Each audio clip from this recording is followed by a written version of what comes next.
Pulp MX Network production.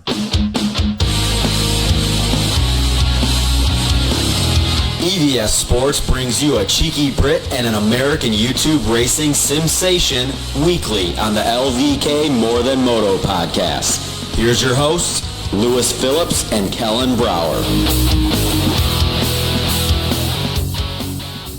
Welcome back, everybody, to the EVS Sports LVK More Than Moto podcast, episode number 13 here on the Steve Mathis Podcast Network. I'm Kellen Brauer from MotoOnline.com, Phillips from Vital MX. Back in studio this week. You were just saying that it felt weird to drive back over to my house this week, but you're here. I put in a lot of effort to come here. You did. We've seen a lot of each other in the last 24 hours. I'm tired. Already of me. You're over me. Yeah, tired. I'm sorry, Lewis. I tried my best to accommodate you on a nice, lovely drive home today. You know what? I tried to get you breakfast too, and you just not having breakfast. I just realized I've done it again. What? There we go. Now people think I hate you. I was joking. No. Yeah, you're joking. We're having fun. It's like a disease. It's like a disease. A little I bit. can't help myself just like saying stupid stuff. A little bit. Yeah. Mad, really. That's okay, Lewis. We'll make it happen here. As Steve is texting something, and we'll get around to it. Steve's text scared me then. Whenever someone texts, we just have that scares me. Someone texts me like that, I'm like. Okay. Shit. Now we're just talking nonsense a little bit here. But yeah, we have some fun topics to get into today because we were on Pulp this week. I was really trying hard, and we tried hard on the drive home to come up with topics that we didn't already talk about. I mean, we're on the show for 5 hours. Not necessarily that everyone will listen to the Pulp show, but in case you did, we didn't want to rehash some things that we went over. So yes. I think we came up with some good ones. Yes, quite random this week. A little bit random, a little bit more off the wall, I think. But it is true that this year there hasn't been many... not stories, but they have it's been quite status quo throughout. No major injuries. Okay, we haven't had the same winner every week, but it's been the same top 5 riders, so first, fourth, whatever. Right. There's not been much fluctuation. No, but I think that we're going to start seeing some fluctuation as these championship battles tighten up, and then we have to move into outdoors off of all of this and try to preview all of it. So I think we're this next little month is going to be fun. I think we're going to have a lot of fun topics. Okay, let's have fun. Okay, let's have fun, Lewis. Before we get into it today, big shout out to EVS Sports. Experience the pinnacle of knee protection and injury prevention with the EVS Web Eclipse knee brace. For over 39 years, EVS has relentlessly honed their engineering expertise, consistently delivering award-winning knee braces. This legacy of excellence is embedded in every facet of the new Web Eclipse, which represents the culmination of their tireless dedication to innovation and rider safety. Use code LVK30 to save 30% off today. We also want to give a shout out to Namura, the presenting sponsor of this show, the leading provider of engine components for motocross, ATV, UTV, and personal watercraft for over 2 decades. Namura has been the preferred choice for premium and dependable engine components for more than 20 years. Whether you're restoring your vintage bike, rebuilding your four-wheeler, or upgrading your new 450 race motor, Namura has you covered. Our extensive line of cast and forged pistons, connecting rods, gasket kits, engine valves, and soon cylinder kits that enhance your engine's performance. Keep an eye out for our new and innovative products in 2024 and beyond. Stay up to date by following us on Instagram at Namura_technologies. And lastly, another shout out to Racetech Suspension. They will have our Racetech fan topic of the week. For 40 years, Racetech has been supplying the motorcycle industry with high-quality suspension components made right here in the USA. From modern to vintage, Racetech is your go-to source for suspension performance. Before we jump into our topics, though, Lewis, we're a Phoenix Racing shirt today. And we were kind of just briefly talking about this before we started the show. Just wanted to give a shout out to Phoenix Honda guys and their Phoenix Racing shop, because they also have their ATV team and everything ran out of there. Was broken into on Sunday night, I believe, right? It was Sunday night. Yeah. And they had 11 of their championship bikes stolen out of the showroom. So if you're in the Charlotte, North Carolina area, keep an eye out for any Phoenix Honda bikes doing things that you wouldn't expect a Phoenix Honda bike to do, and perhaps alert authorities if that's the case. Where did you get your shirt from? Loretta's. Okay, I was going to say I've never seen Phoenix Racing merch. Yeah, I actually have a couple things that they had at Loretta's. So did you pay?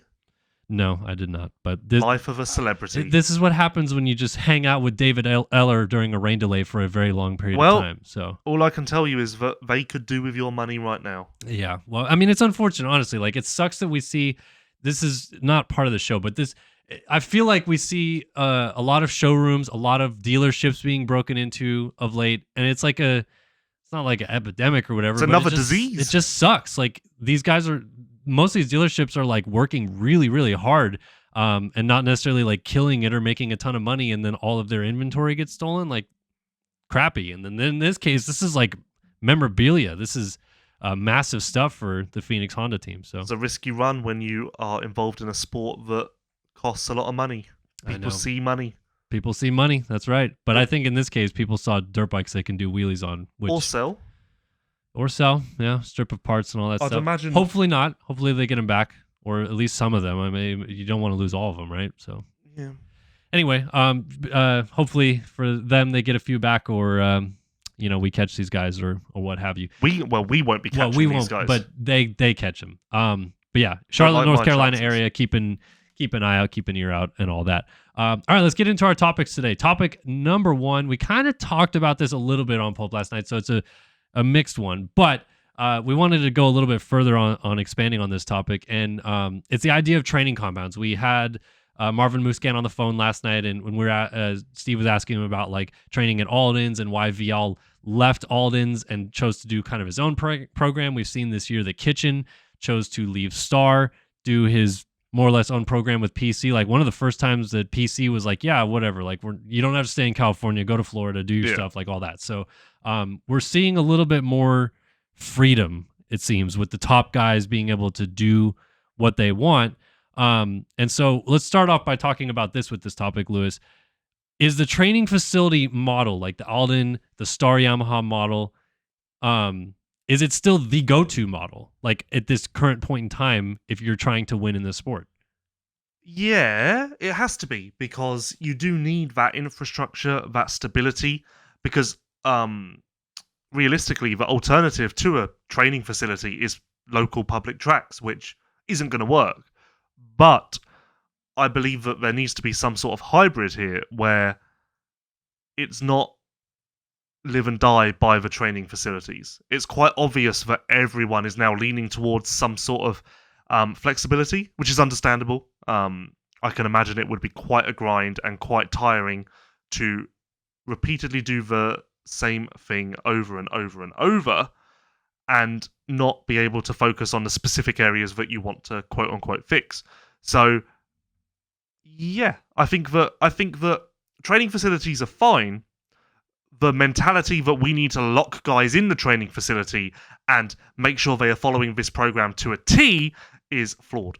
Right. I feel like when the Alden facility really started taking off, it was like this idea that you get 2 or 3 of the best riders in the sport together to work together to build off of each other and make each other better. So that's why you'd have like Roxon and Villapoto training together. You would have Dunge and Marv and Anderson training together and stuff like that.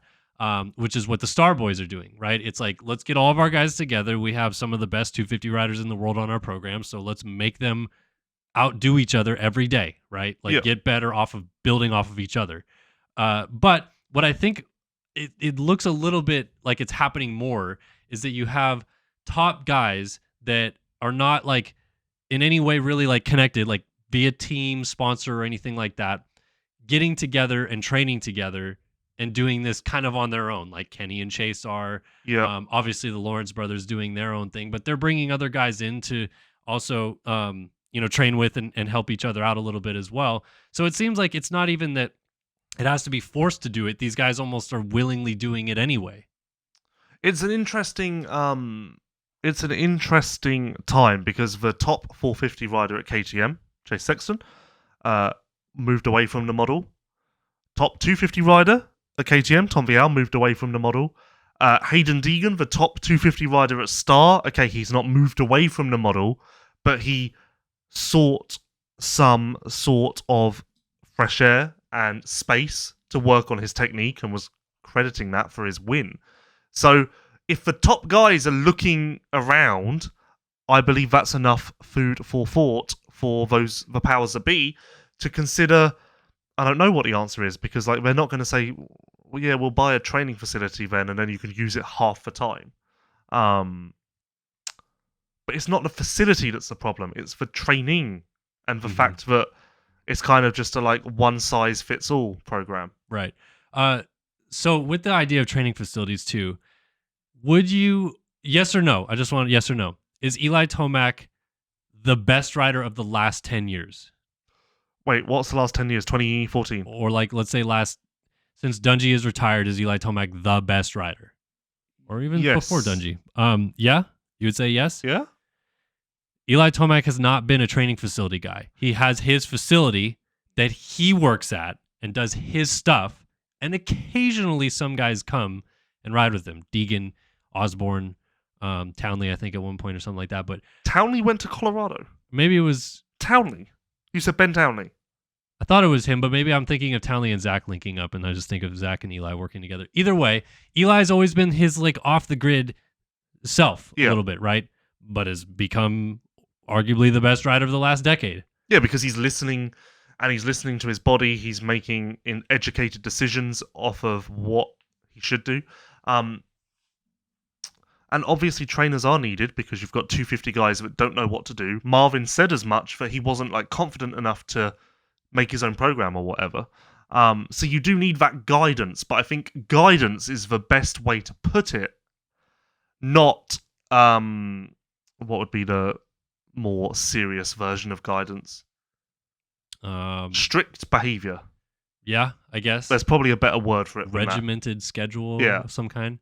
Well, I think why we're even talking about this is because we've seen 450 guys do this, right? Webb left a baker's factory at one point, and that didn't work. Yeah. But we've seen other guys do it.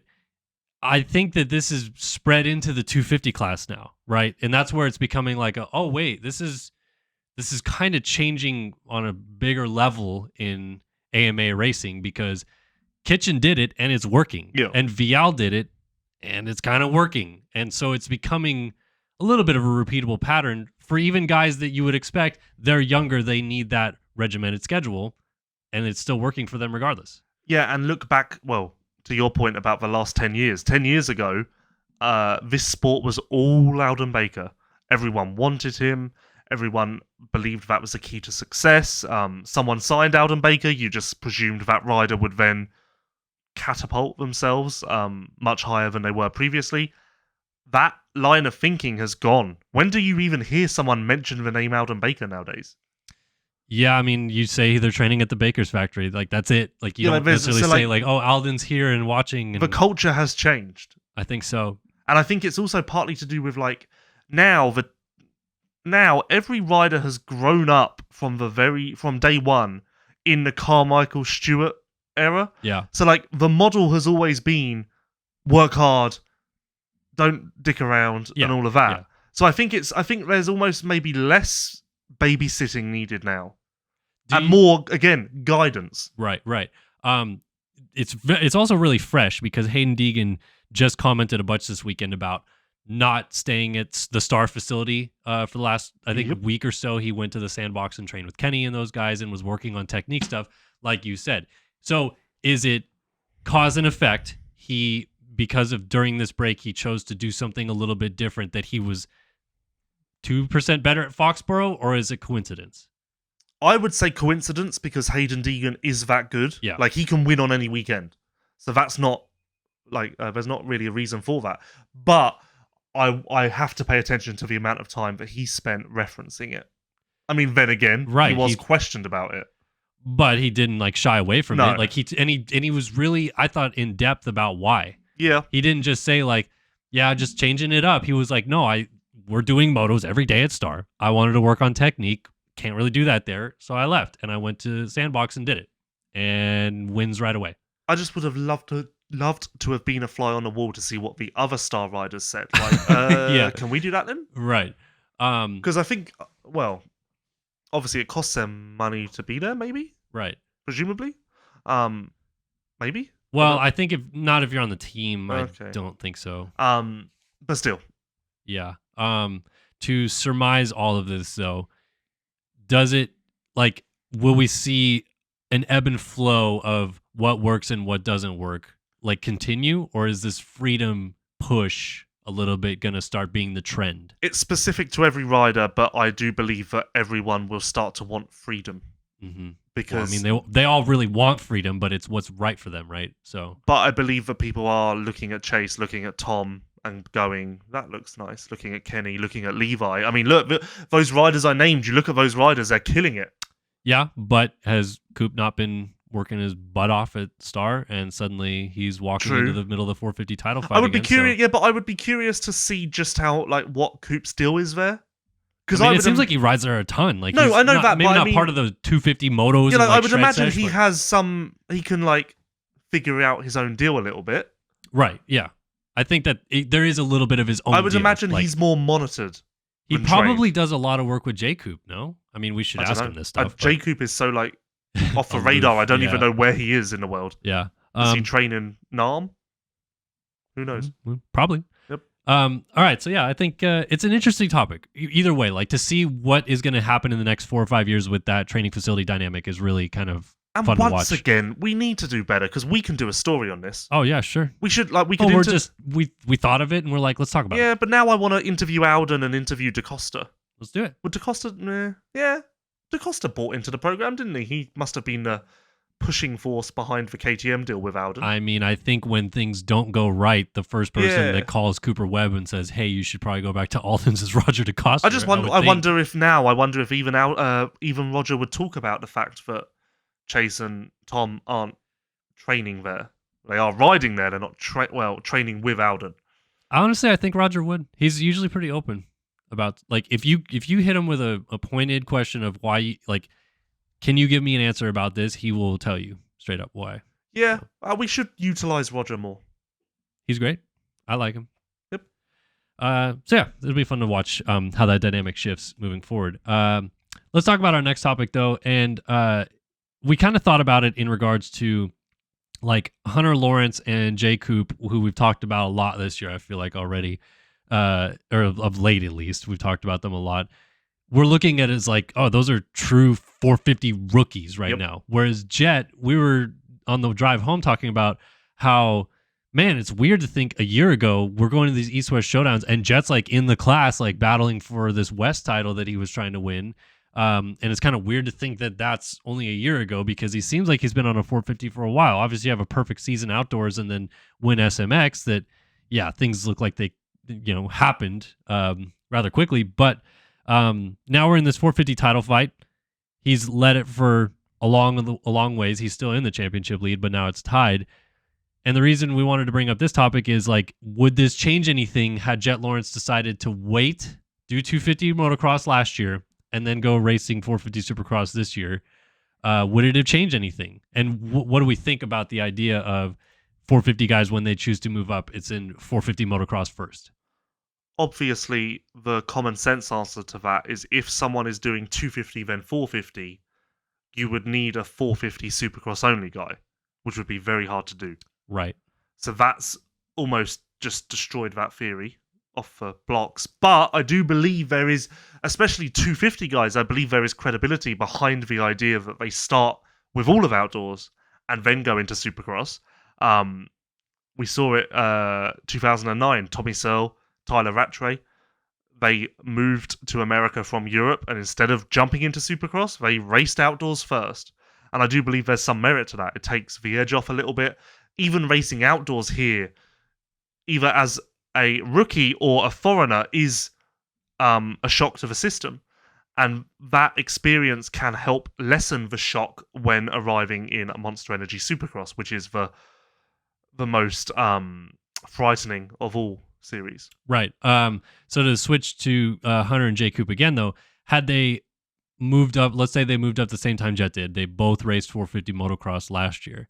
Are they doing better in 450 Supercross right now? Or is that not a cause and effect at all? We're just looking at where they would be, period. I would say no. A, because Jay Coop raced some 450 Supercrosses last year. Mm-hmm. B, the riders who are ahead of Hunter and Jay Coop are really, really good. So to reach that level, Ken Roxon, who's been in the class for 10 years, is going to take some doing.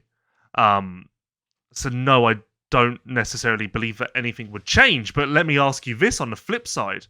What if Jet had raced 450 Supercross last year? So like didn't defend or try to win the West title and do the both coast and just went straight to 450 Supercross. Yeah, last year he was just a of- full-time 450 rider. Would what he's doing now have happened last year? Would he have been in contention last year? Or did the program of one more 250 Supercross season actually help? Or did it just delay the inevitable? I think last year he would not have been this good. But I think I personally believe the moving up to 450 motocross and it going the way it did has changed a lot about how Jet mentally prepares for this 450 Supercross season.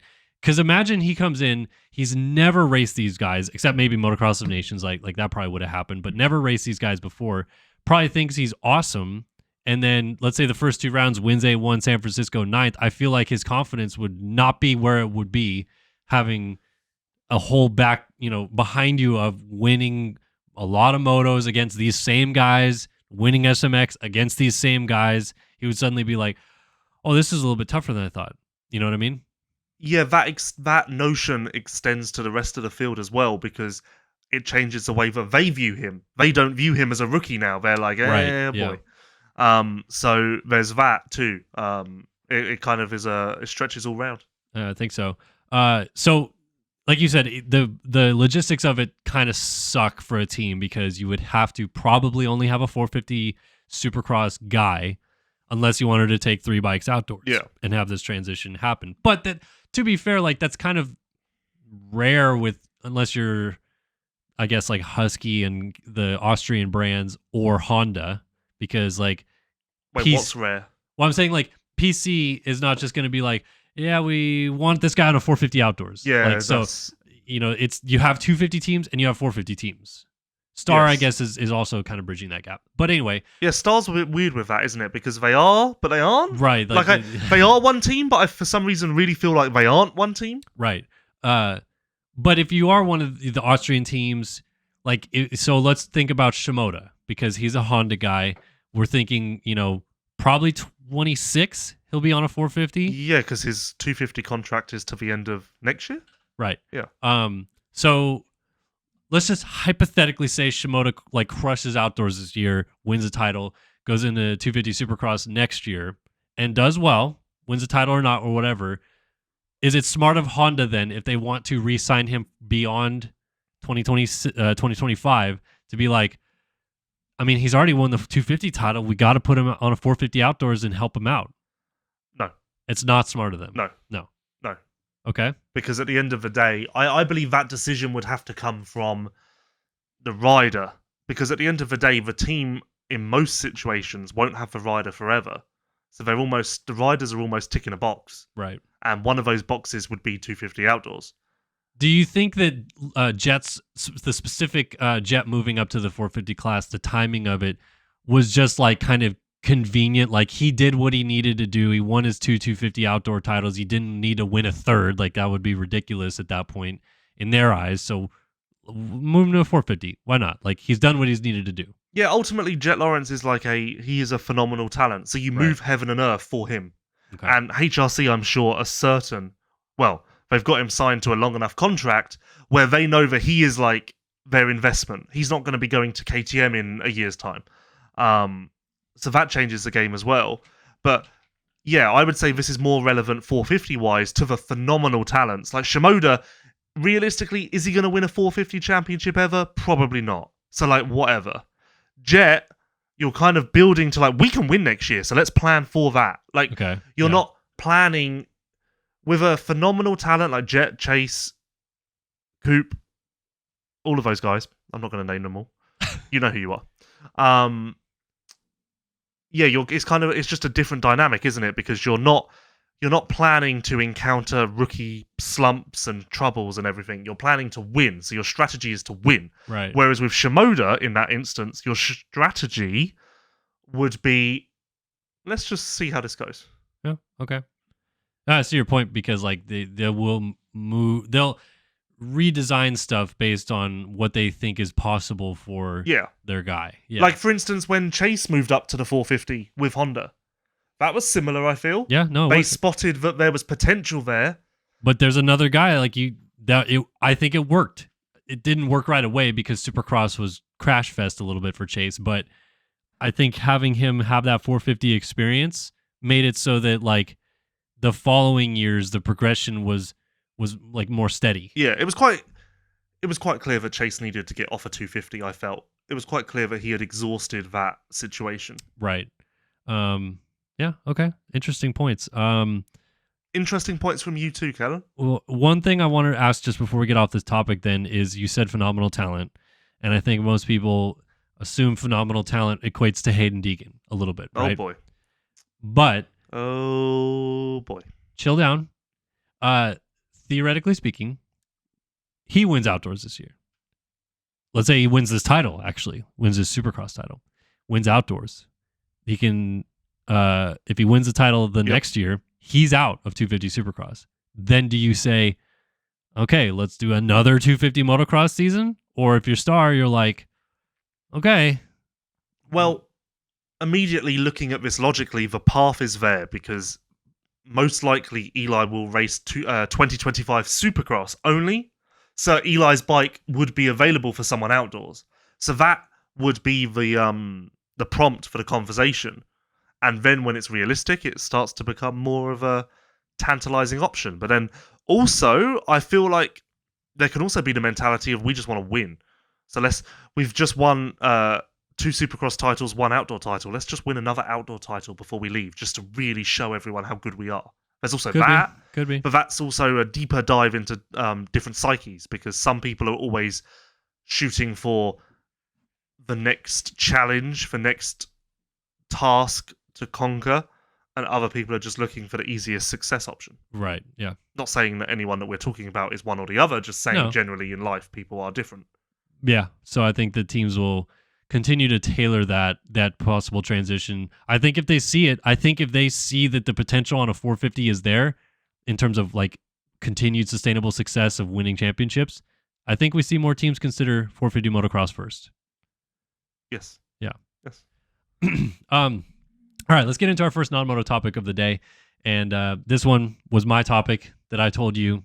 You were kind of like, I don't know if I have really opinion on it, but I'm curious. When I've completely forgotten what the topic is? Media blackouts. Oh, okay, yeah, that's true. Which has nothing to do with moto. I mean, does moto have blackouts? Like in the UK, if you... I didn't even understand what you were talking about at first. In my mind, a media blackout is like a rider refusing to talk to all media.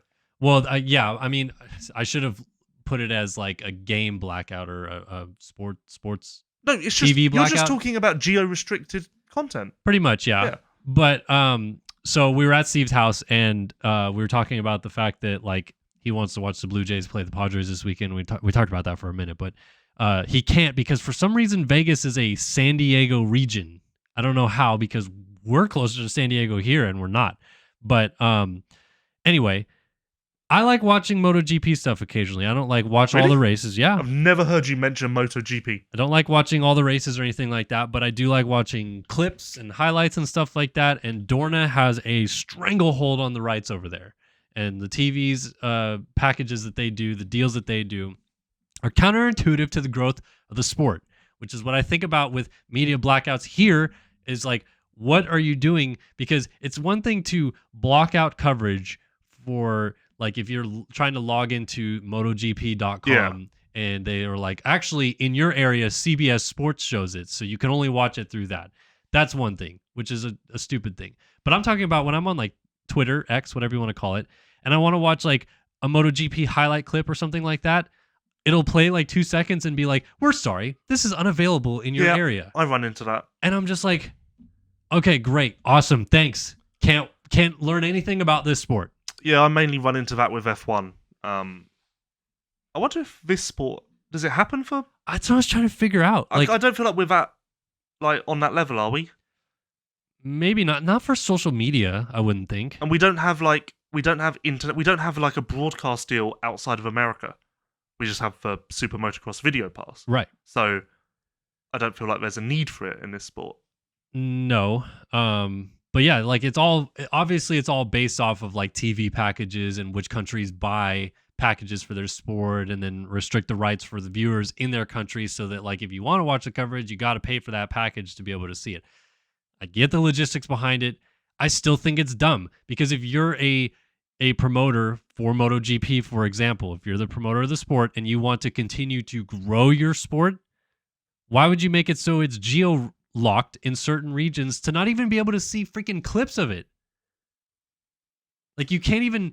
Like, Yeah, but it's because they're making money from broadcasters. I don't care. You could make so much more money if you allow more people to get involved in the sport. Yeah, but broadcast deals equal more sponsorship, etc. Like, it's saying that you've got X amount of potential viewers on a broadcast channel is quite different to saying, oh, we've got 2 social media viewers. I guess, but if... And they have social... It's not like it's black... It's not like there's no content there. They are still stacking social media views. Okay. Theoretically speaking, let's just talk about Supercross then for a second. Theoretically speaking, let's say Supercross has... They don't. But let's say Supercross has 200,000 Instagram followers. They have way more than that. I think 2 million now. Yeah, they just hit 2 million. They have, let's say, 150,000 Facebook likes, and they have 50,000 Twitter followers or something like that. And they are geo-locking everything. So you have to be in certain regions to be able to watch their content and all this stuff like that. So they don't have any opportunity to grow. Then when they're trying to renew their broadcast deal, or let's say they're a first-time company going to a broadcast company and saying, here's all our analytics, here's all the people that watch what we're doing, here's all the people that follow and stuff like that. And they're like, great, those numbers suck. They could be way better. Why would we sign this deal as a broadcast company to broadcast your sport if there's not even an audience? Well, Kellen, what you've done here is walked straight into business with Lewis. Okay. Is it possible that this is a good marketing ploy? Because what better way to get people interested and engaged than taking away what they want and making them like, you want this? You're gonna have to work harder. And then you're like, I really want to see. I do actually really want to see that video. Fuck it, I'll just buy this package. I'm out. Honestly, if I could see MotoGP clips and everyone tells me like, dude, the racing's great, you gotta see how close it is and all this stuff like that. If I could see it, I might be more interested to actually watch the whole race. But I can't. Every time I try to click on like a Sky Sports clip, can't see it. BT Sports, whatever, can't see it. Sometimes even the MotoGP page. Sorry, region locked. I don't know. I don't know how good the racing is. Do you listen to the Paddock Pass podcast? I've listened to a few. Oh, sad. I just want to watch Ted's Notebook. That's all I want to watch. That's the extent of my F1 interest. I like Ted's Notebook. My opinion of growth via content is perhaps different than media organizations at a higher echelon or whatever feel about it. I think it's dumb to restrict your audience by doing something like, for example, heightening ticket prices because you could make a higher return on investment by selling 10,000 seats at $40 a ticket versus 40,000 seats at $8 a ticket or something like that. What you are asking these people to do is say to their, hey, NBC, fuck you. No, we're not. We don't want. You know what? There's someone in Afghanistan who wants to watch this video on Twitter, and he'll be geo-blocked. So we're not agreeing to your terms. Fuck you. We're out. We're gonna. No, I'm not saying that at all. I'm saying that. But that's what you want.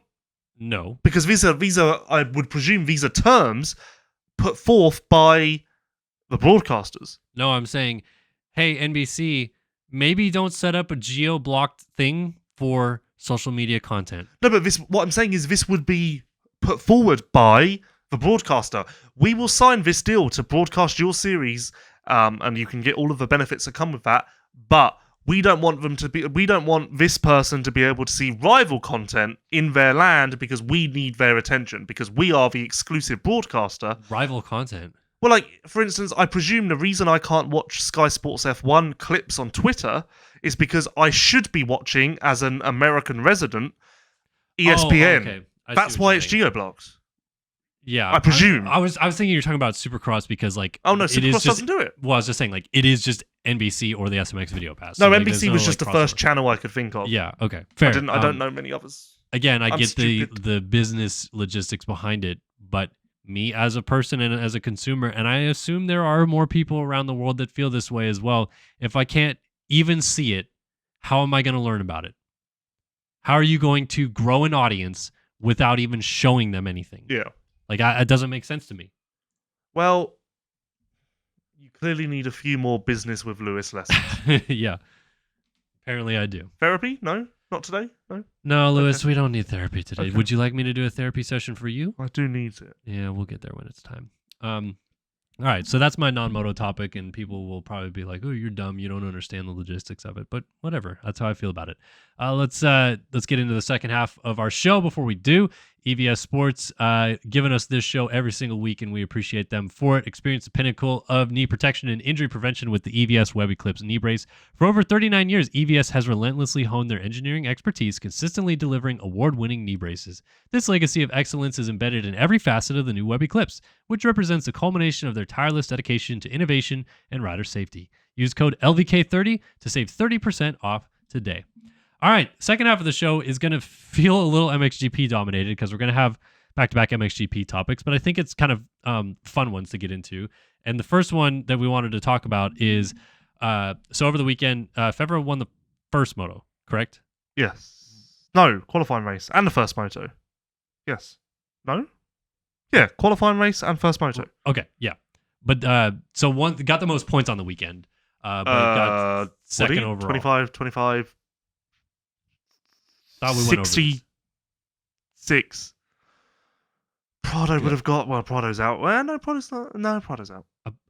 Yeah, okay, I guess he did. Okay, I think if I ever got the most points on the weekend, that would have been better for us to go over before the show. Well, I didn't know we were going to be doing that. Math with Lewis. Well, I'm just trying to emphasize that like he's timely right now because he's had a good weekend. He's obviously inched a little bit more into the title fight that kind of Prado and Geyser are separating a little bit already, it seemed like. But yeah. Anyway, so Romain Febvre is in year 10 of MXGP. His rookie year was 2015, and he won the world title that year. Yep. So now he's year 10 of MXGP, and we were kind of talking about when this like a little bit of a crossover happens where Geyser and Hurlings and Febvre, similar to what we talk about in the U.S. with our current crop of U.S. riders, when that turnover happens and what's the next outlook in MXGP.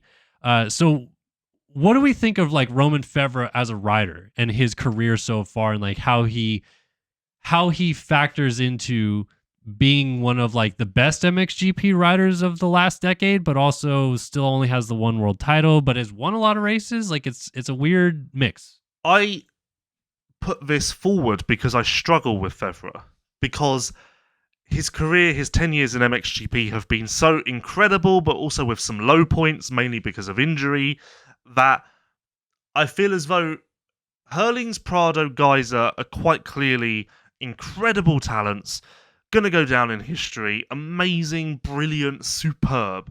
And I attach Febvre to that group, but kind of like half attach. Okay. Which is hard for me because on his day, over the last 10 years, he has been the fastest man in the world. I think 2015 Nations. I go back to the beginning of 2016 to clarify because now you have to super clarify. Geyser and Febvre were phenomenal early in 2016. They were so fast.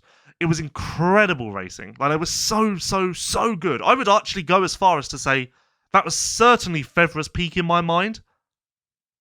That may have even been the best Geyser we ever saw. Maybe not, though. I'd have to go back and check. Maybe it was 2017. Or was it 2016? I don't know. Kind of lost all faith in my own argument here. But anyway, so he's been great. He's been amazing and the best rider on the planet on his day. But then also he's had seasons where he goes 20 rounds as just a top 5 guy with a couple of podiums.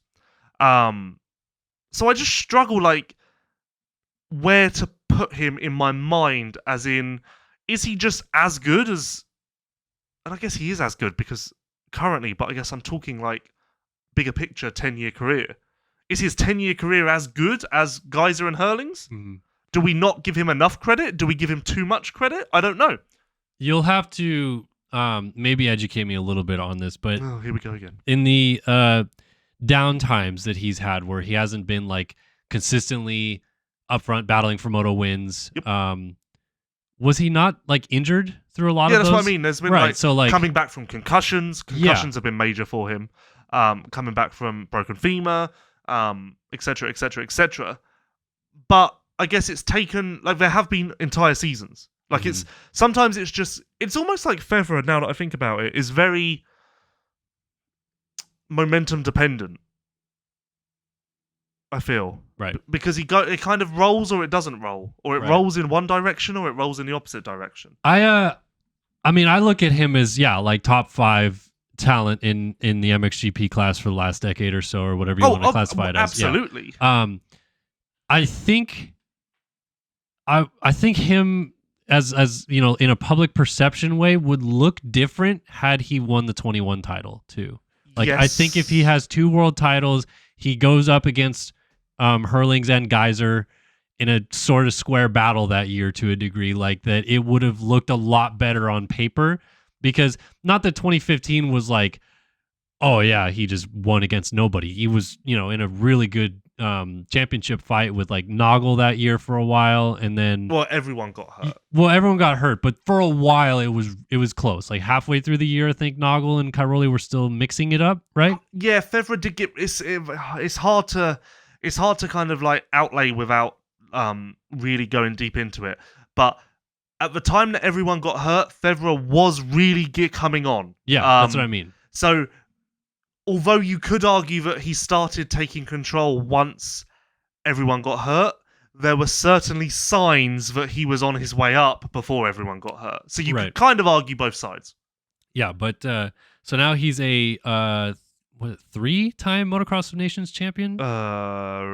15, 16, 17. So 4? Last year. Yeah, because I think last year was his first time even racing the Nations since 17. Okay, so 4-time Motocross of Nations champion, which means like I think he's probably a French hero, right? Like the French audience would be like, this is one of our all-time greats. My point is, I'm like, when I preview MXGP in my MXGP podcast show on Vital MX, I did it like, I said like, Herlings, Geyser, Prado are the big group, and then Febvre's like there, but not there. Like he's certainly not in the second tier. Like I put him in his own little island of like, make of him what you will. Yeah, just a bit weird. Don't know. Anyway. So with this season specifically, Prado's been really good so far, but doesn't have like as big of a championship lead as you would think. Over Geyser nothing is far. over. Nothing's over. I mean, honestly, the attrition rate every single year is what seems to affect the title hunt mostly. Yep. Right. If somehow they stay healthy all season long and Febvre beats these guys, how does that change the perception of him? Massively. Yeah, right? It just cements it. Because at the end of the day, I guess when you think about it, a lot of this is prompted by the fact that his world title was 10 years ago. I know. Or it's 9 like years crazy. ago. Well, how do you... I never know how I mean, it's his 10th year in the MXGP class, so it's 9 years been ago. 9 years since he won the title. So, like, it was a while ago. So I guess that's why there's a little bit of, like, recency bias, somewhat. And until the tail half of last year, he wasn't really winning consistently like that. So that also spurred him back into the conversation more so. Because, from memory, I think 2021, he won 1 GP? Lommel? I think. Just a funny old, be a good career to debate, because like you could also throw in the conversation, what would have happened if he'd had 2 less concussions or, 1 less injury? Yeah. Because he was hitting his head a lot for a while there. Thankfully, I don't believe it's happened for a while, but there were some scary moments in the late 2010s with Romain. How long do you think he goes? Definitely next year, potentially the year after, and then I'd say he's done. So after 26? Either at the end of 25 or the end of 26. Okay. It's coming. Because he moved up to 450s originally from the age rule. Yes. No? Yeah. Okay. Yeah, because he was born on New Year's Eve, and he argued with the FIM that like it's one day, let me stay down, and they didn't win the argument. But ultimately, if he had won the argument, he never would have been world champion. Funny, isn't it? How life works. Funny. Yeah, no, that's crazy. So that means he is 32 right now. Right? Sure. Or around there. Or is he already 33 then? Because he would have been 23. No, he'd be 32 right now. And he would be turning 33 on New Year's this coming year. So yeah, he's already gosh, that's even crazy to think about. 32. 32. Yeah. I kind of still think of Febvre as young. Like not that, like not like a young guy, but not 32 years old. Yeah, we're old as shit. We've gotten up in the age very quickly. But yeah, it's going to be fun to see how this MXGP season goes and which direction it goes from here, because it's, like we said, 13-point lead, I think, for Prado. Geyser's been hanging in there every single week, been right there, mixing it up. And then now Febvre outscores everyone on a weekend where he probably could have swept out the weekend if things were a little bit, more in his favor in that second moto. So yeah, if he hadn't crashed, he would have probably won the overall. So. Right. So yeah, fun topic. All right, so we're roll right from that into our fan topic of the week, which has everything to do with MXGP, and this is going to be really fun to hear Lewis get up on his pedestal and share with the world what he thinks about this one. Our fan topic, brought to you by Racetech Suspension, by the way. Racetech Gold valves provide a plush feel with drastically improved bottoming resistance and increased traction. All Racetech products are 100% guaranteed and made in the USA. Comes from @TheOutsideGate on Twitter. And Lewis, he would like you to sell watching MXGP to non-Europeans. All right. We'll just cut this when I'm done, because there's no need to drag this out for 7 minutes. Yes, all right. It's a good watch. All right, we're done. Yep. Next. No, yeah, it's all right. It's a good watch. No, where do I even begin? That's quite a loaded question. This year specifically, it's very interesting because it's like a clash of the generations. Hurlings is still kicking around. Geyser is just the safe, reliable pair of hands. Febvre is still kicking around trying to get one more title as well. And Prado is now entering arguably his peak, both performance-wise and confidence-wise. So it's a real battle of like, can the young gun take down the established stars? Does Hurlings still have it? Does Febvre still have it? I don't think there's any doubt about Geyser. He's just kind of like always there. So that's interesting in itself. You've got some very interesting personalities. Everyone hates Prado for the most part. So that's an interesting dynamic to add to the viewing experience when you consider that I believe it really pisses people off that he wins, or he has won the first 4 rounds. It's just...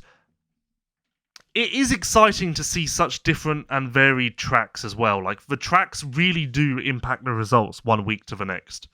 And the first 4 rounds that we had this year was like the ultimate example of what MXGP has, because round 1 was volcanic ash, like shallow sand, I guess you'd call it, but unlike any other track in the world, I would say. Round 2 was a hard pack man-made track, so jumpy, built in a parking lot. The third round was Sardinia, deep bottomless sand, old school in the dunes. It was basically, some people would say, tougher than Lommel. And then the most recent round in Trentino was an old school European hard pack track that snaked around the bottom of the Dolomites mountains. So even though the results were mostly the same, there is the potential for that to create a lot of changes, parity. I think back to Vlanderen winning Sardinia in 2022, just because the conditions and the circumstances play to his favour, whereas in America, obviously, there's more synergy from track to track, much more of a one-size-fits-all. Second time I've used that saying on this podcast. So yeah, good. It's great. I love your eloquent way of describing the variety of racetracks. Very, very well put on how much things have changed from round to round, how different the surfaces are. Because as an American fan, like, just, from being at these races and seeing it, kind of similar round to round in the US, because everyone's gone for like the red bud, chocolate cake, kind of like wood chippy thing. Southwick is obviously still sand, but like everyone else is like... But like even Southwick isn't sand comparable to the sand in Europe. Right. So that's even like these tracks are very different. Yeah. So that's been really, really cool to see the mix-up. You've just got to get to know the personalities and the stories. I've always said, like, I do struggle to watch a race if I don't have some sort of, like... I can't just watch a race of any kind without knowing, like, stories, backgrounds. Like, I have to have a reason to kind of get personally invested, which is why Drive to Survive was good for me and probably, well, definitely millions of other people, because it just gave you a reason to, like, okay, I like that guy. Oh, I don't like that guy. Oh, I wonder what's going to happen to him. So, like, in that instance, for me to rattle off a couple of MXGP examples, it would be Hurlings is still fast as shit, but he can't stay healthy. So will he stay healthy? Is he still fast as shit? Where's this going to go? There's like, even across 4 rounds, there's been signs of life, but not categoric evidence. So we're still on the edge of our seats with that. Prado has just gone from being amazing to amazing-er, which is incredible in itself. Don't laugh at me. No, I love your the way you're putting this. Keep going. Okay. So that's good for him. Well done to him. Proud of him. Geyser's a weird one because he's just always there, and that's the best way to say it. And some people will say that's an insult or a backhanded compliment, but it's not. It's actually the ultimate compliment in my mind, Kellen, because Hurlings has struggled to stay there, and Geyser's just always there, kicking about. Sometimes, like, I would argue he was. You know what? Interesting about this most recent round, because I would argue that all of the top 4 were the fastest rider at different points. I actually expected Geyser to win that round, so make of that what you will. And then Febvre, as I said, he's a mystery wrapped in a riddle in himself because he can do it, but can he do it? And then you've got Sewer, who's just always there, doesn't ever miss a GP, needs a day off, needs a vacation. You've got guys like Jonas, who have a former world champion who's just been dealt cruel luck with injury over and over and over. And just like, but now he's on his way back. So what if he suddenly starts winning GPs again 7 years after his world title? He just finds it again. And then in the paddock, there's lots of interesting dynamics. Like Yamaha took their factory team away from Wilvo and moved it to what was previously the MX2 team, Kimia. So that's an interesting story to watch, because so far I would argue that decision is not justified. And then the Wilvo team ended up going to Fantic, which is kind of Yamaha, which is weird in itself. And then are they going to prove Yamaha wrong? That's something to watch. Gas versus Husqvarna and KTM for title fights in all classes is very interesting, because we still haven't really had that, I don't feel. When Gas or Husqvarna have gone on to win, I feel like it's been quite dead certain that, like, yeah, they're going to win. We've not had a situation where KTM and either Husqvarna or Gas are fighting tooth and nail to the death for a championship. Yeah. And I still don't know how that dynamic plays out. So that's fascinating to me when we get that in either America or Europe. And it seems like we're definitely going to have that in MX2. And if Hurlings gets his finger out his arse, we could have that in MXGP as well. So it's all good. What I'd recommend you do is listen to the MXGP podcast show on Vital MX, my favourite podcast to do. Sorry, Kellen. Wow. Okay. All right. We tried to do a good job of, like, we go deep on, like, the rumours and the goings on in the paddock, but also we try to add the context you need. Like at the most recent podcast, we started by just flashing back to 2017 briefly, because it was valuable context for you to now understand what's happening today. In hindsight, terrible fucking idea. Got shit on repeatedly. But the intention was good. And at the end of the day, all you can do is ask for good intentions. Everyone love everyone. And that's why you should watch MXGP, because we should love everyone. I'm inclusive. Fantastic, Lewis. Thank you. I mean, I'm an MXGP fan, and now you just made me even more of a one. I'm in. I bought in again. Yeah, I'm out. But yeah, definitely, people, like, you really should check out MXGP. Like, honestly, even if it's not your cup of tea, because it's not athletes you can get behind and all that stuff, for all the reasons you've mentioned about the way the tracks are, the way the racing is, the dynamics within the teams, like there's so much. There's so many storylines going on that you don't even like realize happen there. Like, you just think, oh, they drop the gate and go. No, there's a lot going on.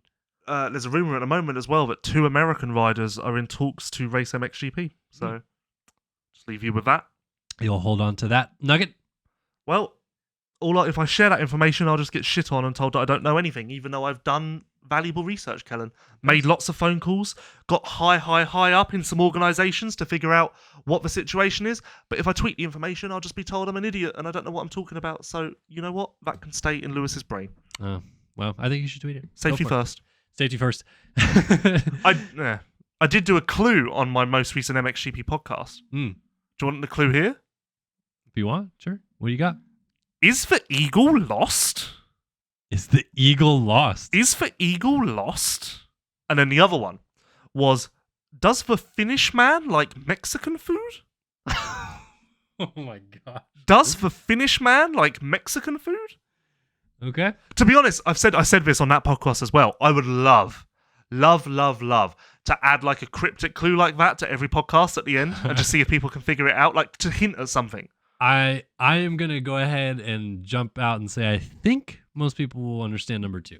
But No one has yet. I've Really? had 2 correct guesses for number 1, and number 2, no one. Interesting. Okay, fair enough. Let's get into our final topic of the day. Back into our another non-moto topic here to wrap things up.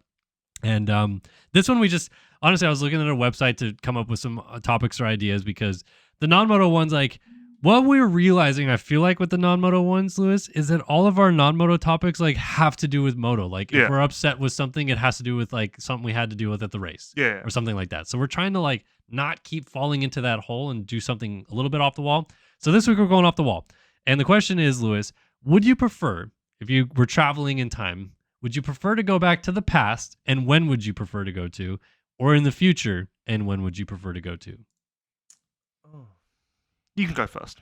All right. I would personally prefer to go to the future because I would like to see, like, I don't know how far, like, I'm thinking maybe I'll go like 200 years in the future because it would be really interesting to see if all the things that, like, I'm into now, like, either how they change or what they become. So we're into Supercross, we're into motocross. For me, like, I like video games and stuff like that. So I would like to go ahead and see, like, I'm not going to live long enough to see all that, but what does it look like at that stage? Are we on hover bikes or what are we doing? So, like, I think it'd be cool to jump forward and see if all these hobbies that I have are still hobbies in the future. So you're way bigger picture. Why? What did you want to do? No, I guess similar to you. I would be interested just to like, I would like to go forward in the future to see if this all pans out. This game of life. So you would like to go like to the end of your life? No, 5 years. Oh, just 5 years? Yeah, just 5 years in the future, and just see if if it actually was worth it. Interesting. And then I'd return to the present day and either sack it all off or be like, oh, it is worth it. Okay. That's pretty big picture for you. But for me, it's just like, oh, I just have an interest in a hobby. I want to see it. Oh, you think I'm bigger picture? Well, because it's about like your life. Yeah. It doesn't me going 200 years in the future and seeing hovercross isn't going to change my life. No, yeah, I'd be interested. I'd just like to see if like, oh, that was worth it. Oh, well done. That did work out. Okay, that was worth the time, the effort, the sacrifice, the tears. And then obviously if it isn't, then you just sack it off. If you could go back to the past, how far would you go? Like, do you want to go relive something that's happened in your own life? Or am I just visiting the past, or am I staying in the past? Visiting. You can determine the amount of time you wish to visit. And I can't alter it? No. Okay. You're a ghost. Then I can't. I don't care. Don't care? No. You don't want to go see... You don't want to stand trackside with New Zealand flags as Coppins goes flying by. I only want to go back if I can alter stuff. Interesting. Okay, I'll give you the power to alter stuff. What would you do? Jeez, Kellen. How long you got? Pull the cable off the spark plug on Ramon's bike so Coppins can win the world title. What year was Coppins second? 05, 07. So off of Everett's bike? Yeah, I don't know. Hard one for me to answer, to be honest. Quite a personal question you asked there, Kellen. Really prying, aren't you? I'm just asking you a question. Um, This is what we do, sir. I would alter a lot. You would alter a lot. Do you have any sort of thought of what you would alter first? Yeah, but I'll keep that to myself. All right. Okay. Fair enough. Does it have to do with like racing? Everything. Everything. You would just change everything. I'd basically start over. You would make it so it's impossible the internet existed? Why would I do that? Well, how far? What? So I'm going back before I existed? I gave you options. You didn't give me a single answer about time or anything. I didn't realize I could go back to before I existed. I just went 200 years in the future. You could go back to whenever you want. Oh, I thought you only went like 10 years in the future. I said 200. Yeah, I thought it was a bit weird. I thought you said 20 actually, and I thought. So what did you think when I said hover bikes in 10 years? Well, Kellen's ambitious. I don't know if we'll be there in 20 years, but don't want to kill a kid's dream. Okay, so you can go beyond your own life, either direction. I don't care. You don't care. I just I'll hit the reset button. Reset button. or the sack it off button, depending on what each side. I'd visit the part. No, I'd visit the future, see if it was all worth it, and then based on that information, I would either go back to the very beginning and start again, or I'd just come back to the present and sack it off. Would you care at all? And it sounds like you don't, but would you care at all to go back to a historical event from the past to see if it really happened the way that it's been taught? Do not give a fuck. All right, fair enough. That's how you feel about it.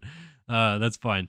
For me, I would go future, and I would go ahead probably 200 years, like I said. And I would also honestly, it'd be kind of cool to see my family in that many years, but I don't even know if I would know, because by that point, if you would although okay, you're family, but you're not really family. So far removed. Yeah, it's like 7, 8 generations. Well, it could only be so far, 4 or 5. You're so far removed, but technically, because it's it family. could be like my daughter's great grandchildren would still be alive. Maybe. 200 years. Yeah, so not their grandchildren, but their great-grandchildren, which means that someone's born 100 years-ish from now could still be alive in another 100 years after that. It just made my mind explode a little bit, Kellen. Okay. Sorry. I'm just trying to have a fun conversation with you. But no, I can't do that math. That's hurt my head. That. It hurt your head? Yeah, that really is quite serious. No, Can I talk short term for a second? Sure. Would you right now, if you could, go to 10 p.m. at Salt Lake City and see who won, and then go back? No? No, why would I? I don't know. I'm just asking. It's not that big a deal, is it? I don't know. Like, if someone said, hey, right now you can know who wins the Supercross title, and then you come back and you do all your online betting. Okay, well, that changes it. But otherwise, what's the point in, you're just ruining the last 4 rounds for yourself? Yeah, it's true. It loses the I am luster bad a at little that. bit. Semi-relevant. I do, I am bad at, I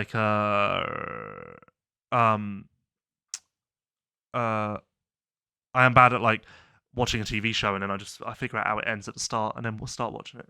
Because I'm like, let me see if this ends in a good way. You really do that? You skip to the end of a movie? No, not not on Twitter. I'll search it on Twitter, search the hashtag. Oh, okay. And I'll be like, well, that looks interesting. I wonder how they got there. And I was like, yeah, I'll watch it.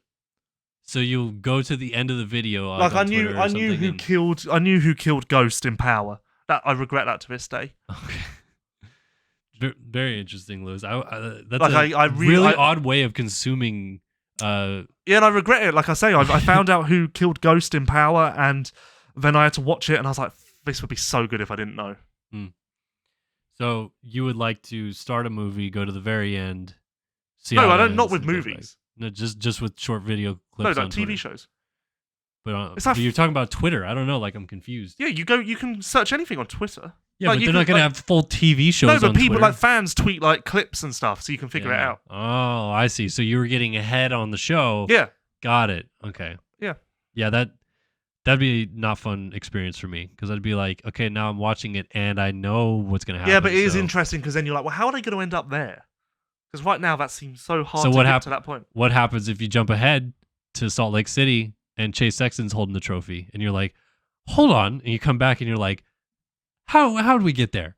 Okay, I got to see this. Well, that wouldn't be so shocking because it's only 15 points. If it was like Roxon, then I'd be like, okay, what happened? Let's come back and figure this out. Oh, man, that would be good. All right, so yeah, that was a fun little topic to end up on our show here today. Yeah, fun show. Like I said, tried to be a little bit off the wall. I think that was definitely a good way to do it instead of just rehash some of the same things we've talked about. So, good little roundabout way. What was your favorite topic of today? Which one did you enjoy the most? The future one was quite good. At the end? Yeah. Oh, okay. I thought you would have liked your stand on the pedestal and. No, I didn't like that. Actually, I hated that from start to finish. Yeah, it made me uncomfortable. Oh, well, I'm sorry. Then we won't have you give monologues anymore. Yeah, it made me really uncomfortable, to be honest. I kind of wanted it to end. I was like, all right, that's our show. We're both going to be in Nashville this weekend, ready for the showdown, and we'll come back from that and talk about all kinds of fun topics, because it's just going to be us and Dark this weekend. Yep. So, good show. Thanks, guys, for tuning in. Big shout out to EVS Sports, Namura, and Race Tech for helping us get the show on every single week. And we'll be back after Nashville to talk a little bit more about some moto, a little bit about non-moto, and everything in between. See you guys then.